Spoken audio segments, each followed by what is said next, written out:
Welcome into 10 Questions with NBC 10 Boston. If you've been watching for the last 2 years, this is the first time we're actually at the NBC Boston Media Center. So we're out of the house. We're really in the studio for real this time. And I'm more excited, though, about my guest today, Jessamyn Stanley. Thank you for joining me on this lovely morning, afternoon, depending on where you're watching, who's watching. Thank you so much for having me. It is, yeah, literally, it could be any time, but I'm honored to be here with you. Thank you. So I want to start with your background because everywhere you go, there's always going to be someone that may not know exactly who you are or where you're from. I know you're from North Carolina. So tell me a little bit about hmm your upbringing hmm there. I grew up in a very religious family. My family is Baha'i, and it was a huge part of like our whole structure. It was a part of how we did literally everything.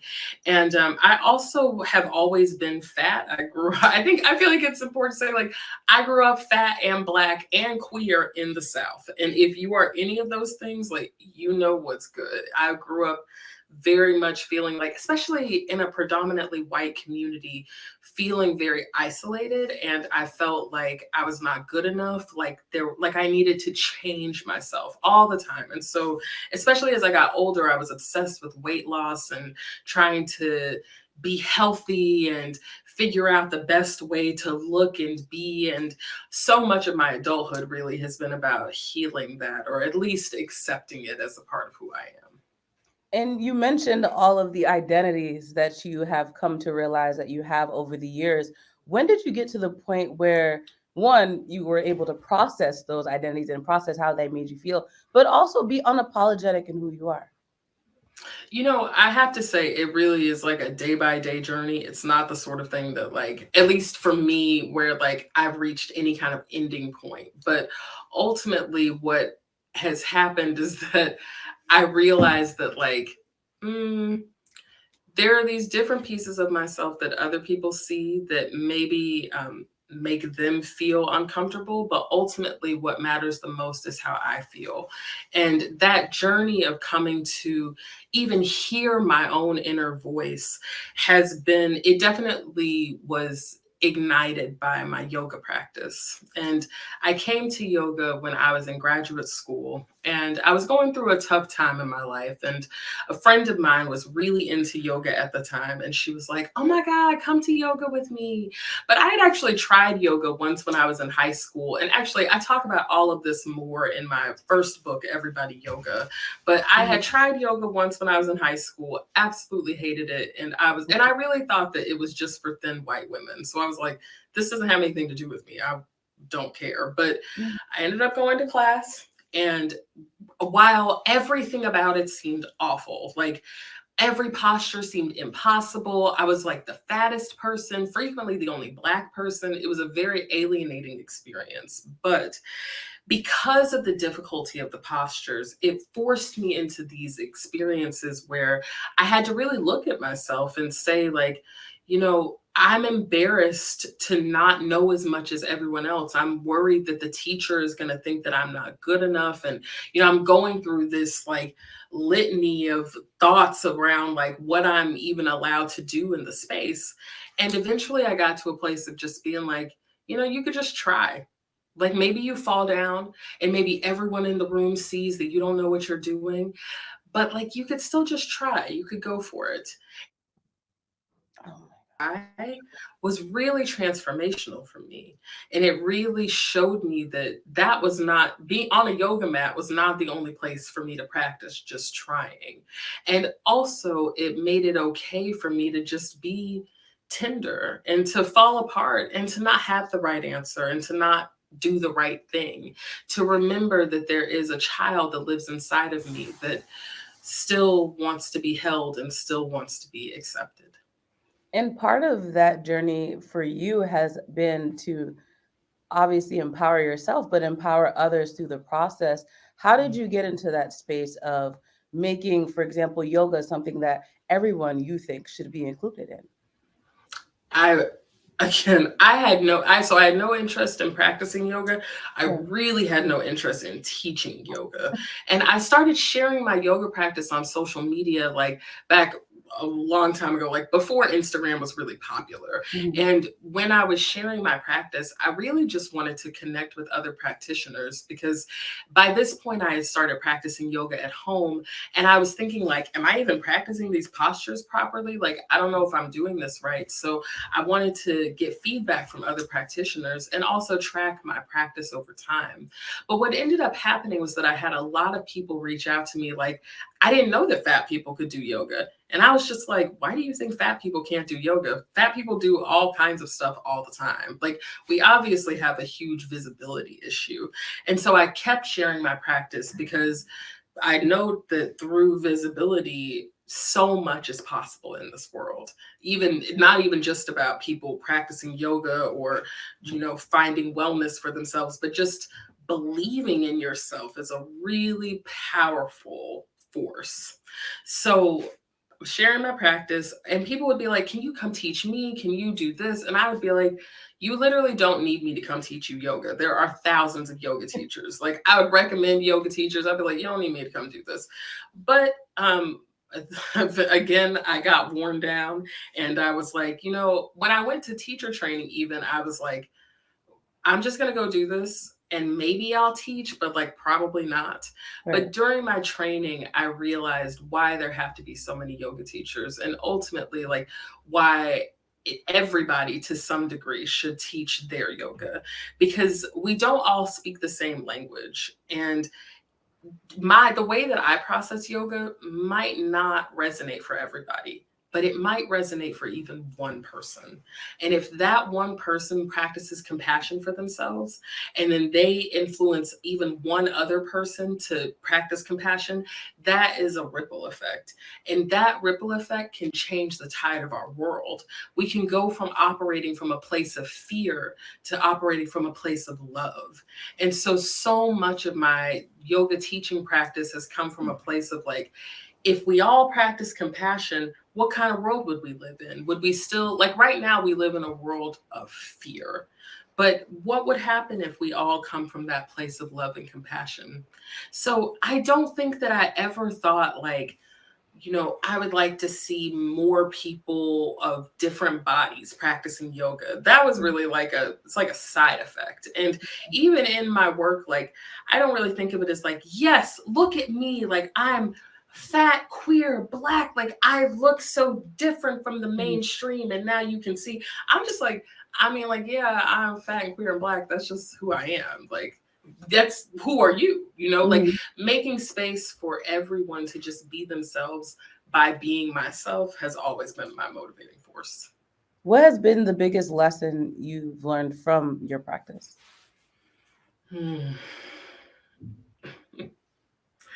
I don't even know how to say the biggest lesson overall. The lessons are so big all the time. Yeah. But I think the biggest thing is definitely just to just be here right now. Don't try to be. I spend a lot of time worrying about the past or obsessing over the future, and just saying, you can just be here in this moment right now. That offers so much spaciousness in my spirit. Being able to say, like, okay, so things are kind of crazy all over the place, like this thing that I don't even know what to do about it. It's coming in the future, and this thing happened yesterday, and I don't know what to do about that. And even sometimes the muck that I am standing in at this moment smells really, really bad. But also in this moment, I'm still breathing, so that's a plus. And if I'm still breathing, that means I'm still in the game. And it means that somewhere the sun is shining, and that's a blessing. And being able to find those little blessings, the little someone I love so deeply on Instagram, Nabella Noor, she always talks about pockets of peace. It's really this. It's just like being able to find that sweetness, especially in the darkest moments, is powerful medicine. And that is really what my yoga practice has offered. You did a collab with Self Magazine about what the future of fitness really looks like. How would you answer that? Obviously, The they can. future, well, you know what I said on Instagram is that the future of fitness is fat. The future of fitness is all of us. It's understanding that fitness is not about looking any one particular way. That being fit looks like, it's always going to look like a lot of different things. And even on one person, as you move through your life, fitness is going to look different at different points in your life. And every part of that journey is beautiful and perfect. And that all human beings need to do something. We all have to be using our instruments. And that however we use our instruments is perfect. That's what I think the future of fitness is. It is all of us together holding space, moving in the way that makes sense, breathing in the way that makes sense, and uniting together from there. I mentioned you being unapologetic at this point, and social media has been one of your biggest platforms to be yourself and tell others that they can be themselves. But as we know, social media can get toxic as well. So, how do you balance being a voice, but also protecting your mental health? Mm. Thank you for asking. It is something that I think about quite a lot. And so there's a couple different things at play here. One of them, I always give the glory and my gratitude to all the people who bullied me when I was in middle school, because through that experience, I really learned that any kind of negativity that we receive from other people doesn't have anything to do with us as an individual. It always has something to do with the other person. And so, operating from that place, I'm like, okay, how can I be a part of this community that is really powerful? Like, I came to social media to connect in a way that I never felt community in my local yoga community the way that I did on social media, the way that I do on social media. So there are so many benefits. But how do I balance that with the negatives as well? And the biggest thing for me is really trying to log off as much as possible, trying to spend as much time outside as I can to remember that I'm not a robot and that I'm meant to be a wild primal being, and also trying to not identify so much with the self that I share with the world and really be focused on the connections that I have in real life, the people that hold me down and that keep me together. And all of that makes what happens on social media fun and sweet and exciting and, something, and a really awesome, amazing creative project. Like when I look at my Instagram, I'm looking at a journal that I've successfully kept a journal for like over a decade. And that feels really exciting to me. And the next things that come along with it, it's all trends and it will change, but it doesn't hold it. It's not the most important thing to me. I was watching, I think it was a college basketball game, and commercials come on. Usually I don't pay attention to commercials. I'm on my phone, I look up, and I see you. And then it was Adidas commercial. Totally. Mind you, Yeah. it was like maybe like a week ago. So I'm like, oh my gosh, I think that's the person I'm interviewing next week. And lo and behold, I go to your Instagram and I see that you are collaborating with Adidas South Africa. So how did that come into play? You clearly are still kind of shocked by the fact that exists. It's so weird because like I'm just living my life, and then my mom is like, your great uncle saw you on during the basketball game. So yeah, it's strange, but I've been working with Adidas this is my third year as a global brand ambassador for Adidas, and it's been so cool to work with them because they really understand the future of sports. They understand the future of wellness, and that it looks like all of us. And so I feel really proud and grateful to be a part of that community and to be able to lend my voice to that. And I think that ultimately, like every campaign, it's all kind of like it's all the same. I think I'm still the same person at the end of the day. When I think about like how my life has changed from when I was like working the host stand of a restaurant at night and evaluating writing assessments during the day, and then to now where like I have multiple businesses and like and have employees and like now have a whole different way of orienting. Nothing's really changed at the end of the day. So it's like, you know, it's cool. The visibility is cool, but I feel like the mission is bigger. It's bigger than Of course. And you that. mentioned with social media, making sure that you didn't define yourself based off of that persona. How would you describe yourself outside of the public image? Mm, quiet Hmm, and private. that's And hilarious. yeah, it's very strange to me that I think a lot of people think that I'm very extroverted and that I love like attention, which obviously I do to some degree. But I think that in general, like you would more likely find me at home with a book and a cup of tea than like doing anything with anybody else. And I love so much being able to listen to other people and receive their stories and learn from them. And so that's really that's my happy place, is to just be with the ones that I love, feeling.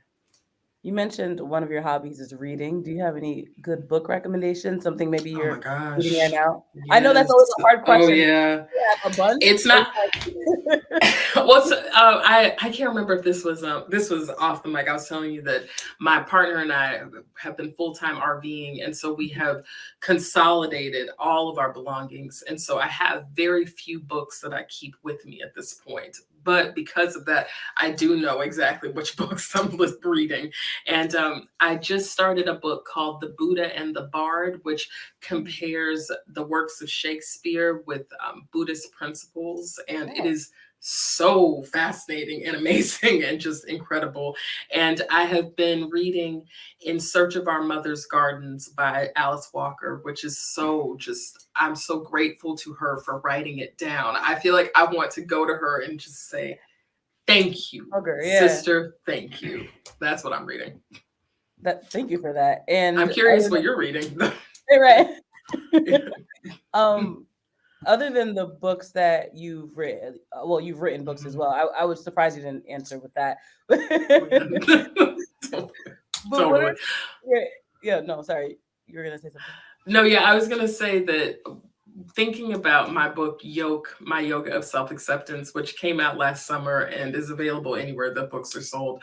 I love hearing that people are positively impacted by that book because I need to read it. Like I wrote it down because all of the themes in it about it's all about the yoga of everyday life and about finding the balance.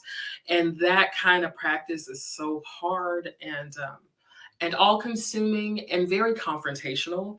And so I find that I need the wisdom of that book more now than I probably ever have.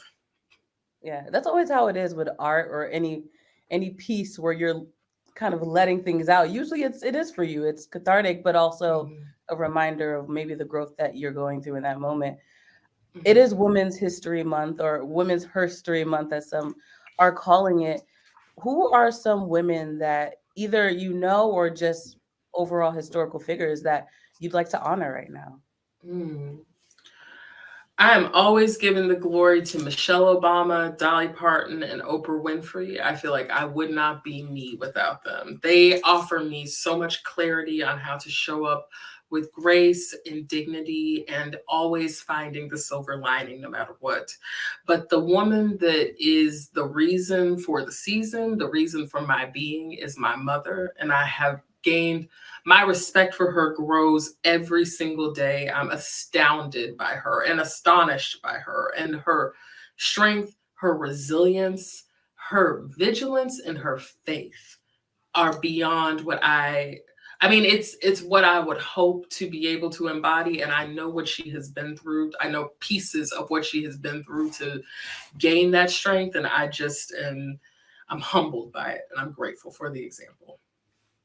It's always beautiful when you can have an example, a living, breathing example right in front of you on a regular basis to really support. And you It is a talked about your privilege. mother a little bit earlier. So how has she maybe process your career growth over the last few years. I hope that she sees it as her legacy, that it is that I am only me because of her.